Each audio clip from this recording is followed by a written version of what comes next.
খেলে নাকি বড়লোক হওয়া যায়, বুঝলে গা? আমি তাই বিমল খেলাম।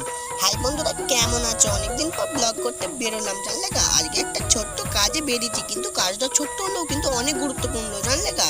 আজকে সকাল থেকে খুবই বৃষ্টি হচ্ছে। সকালবেলা বৃষ্টিটা ধরা দেওয়ার পর বেরিয়েছিলাম, তারপর রাস্তায় নামলো হঠাৎ তীব্র বৃষ্টি, যার কারণে আর বেরোতেই পারলাম না, জানলে গা। একজনদের বাড়ির জানালার ধারে দাঁড়িয়ে একটুখানি আশ্রয় নিলাম, তাও কিন্তু সাশ্রয় হচ্ছিল না। পুরো পা হাত সবই ভিজে যাচ্ছিল আমার, তোমরা সেটা দেখতেই পাচ্ছ, জানলে গা। অনেকদিন পর তো বেরোলাম একে ব্লগ করতে, তারপর এই অবস্থা, জানি না কিভাবে ব্লগ বানাবো। আর আমার তো অবস্থা পুরোই খারাপ হয়ে যাচ্ছে, বুঝলে। বৃষ্টি থামার পর বাসে করে কিন্তু আমরা চলে এসেছি, আর বাসের সিনটা কিন্তু আমরা দেখাতে পারিনি, কারণ খুবই বৃষ্টি হচ্ছিল। আর এই বৃষ্টির মধ্যে ফোন বার করে ভিডিও রেকর্ড করাটা আমার কাছে খুবই একটা চ্যালেঞ্জিং এর ব্যাপার হচ্ছিল, তাই করতে পারিনি, জানলে গা। তারপর প্ল্যাটফর্মে চলে এলাম, টিকিটটা কিন্তু মাঝে কেটে নিয়েছি। আর এই দিকটা দেখো, ট্রেন কিন্তু প্ল্যাটফর্মে একটাও নেই। আর এটা কোন প্ল্যাটফর্ম, যদি তোমরা কেউ চিনে থাকো অবশ্যই কিন্তু বলবে আমাকে কমেন্টে, জানলে গা। আর এই দেখো, আমরা এইটা দিয়ে নামবো, কিন্তু এখানে একটা লিফট মানে কারেন্ট সিঁড়ি ছিল, কিন্তু সেটা দিয়ে নামার কোনো সুযোগই নেই। অবশেষে আমরা সিঁড়িতে নিচে নেমেছি, আর এখানে চা খেয়ে ফেলেছি, কিন্তু চাটা দেখাতে পারিনি, কারণ ভিডিও রেকর্ড করাটা খুবই মানে কষ্টকর হয়ে যাচ্ছে, এত পরিমাণে বৃষ্টি হচ্ছিল। ট্রেন এসে গেছিলো, তাই ট্রেনে উঠে পড়লাম। আর ট্রেনে ওঠার সময় তো খুবই সামান্য ভিড় ছিল, এখনও ট্রেন অত ছাড়েনি।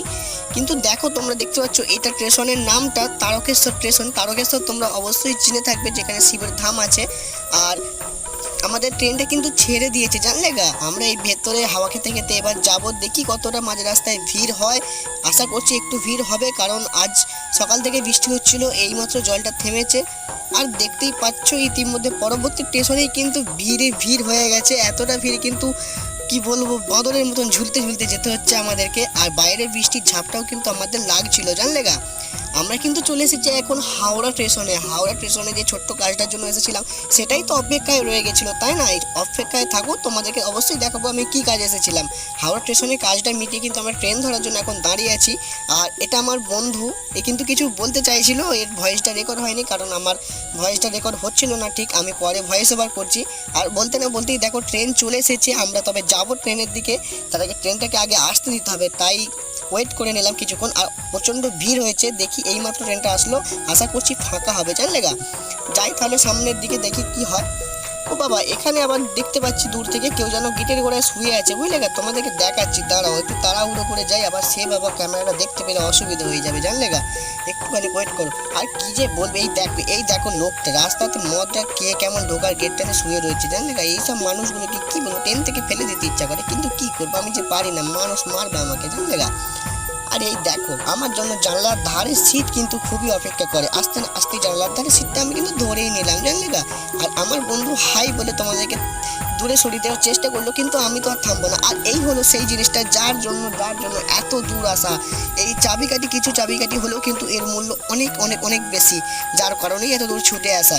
আর আমরা ট্রেনের অতুলনীয় দৃশ্য, মানে এরকম সুন্দর দৃশ্য দেখতে খুবই খুবই ভাগ্য লাগে, কারণ ভিজে মাটির ওপরেই ভিজে ঘাস, এত সুন্দর ঠান্ডা ঠান্ডা মৌসুম, খুবই সুন্দর লাগে। আর বলতে না বলতেই মাঝখানে আমি খেয়ে নিলাম গুটকা, যাকে বলে পান মশলা। এটা কিন্তু বিমল বা ওইসব নেশা জিনিস জাতীয় জিনিস না, আমি খাচ্ছিলাম পান মশলা। খুবই দারুণ মজা করছিলাম ট্রেনের ভিতরে। আপাতত ট্রেনটা চাপার সময় কোনো ভিড় ছিল না, তো এইবারে আসার সময় খুবই ভিড় কম ছিল। আমি তারকেশ্বর ট্রেন নিয়ে ঢুকে গেলাম, মানে আমি চালাইনি, ড্রাইভার কাকুই চালাচ্ছিল, তবে আমি ট্রেনটায় চেপে ঢুকে গেলাম। তো এবার নামতে হবে, যে যার গোছপত্র করে নিই। আর এই দিকটাই কিন্তু কয়েকজন মেয়ে বসেছিল, এই মেয়েগুলো খুবই ডিস্টার্ব করছিল, মানে আর কি তাকাচ্ছিল, বুঝতেই পারছো তোমার ভাইয়ের একটু দাম আছে, তাই না? আর এইখান থেকে আমি এবার লিফট, আর আমার বন্ধুটাকে আমি বারবার যত ভিডিও রেকর্ডটা করে দিতে বলছিলাম, ও ভুল ভালই বলছিল। কি বলবো বন্ধুরা, তোমরা বুঝলে গা, তোমরা জানলে গা। যদি ভিডিওটা ভালো লাগে তোমরা কিন্তু অবশ্যই লাইক শেয়ার কমেন্ট করে দিও, জানলে গা। তোমাদেরকে বারবার তো আর বলতে পারি না, তোমরা যদি আবার রাগ করো।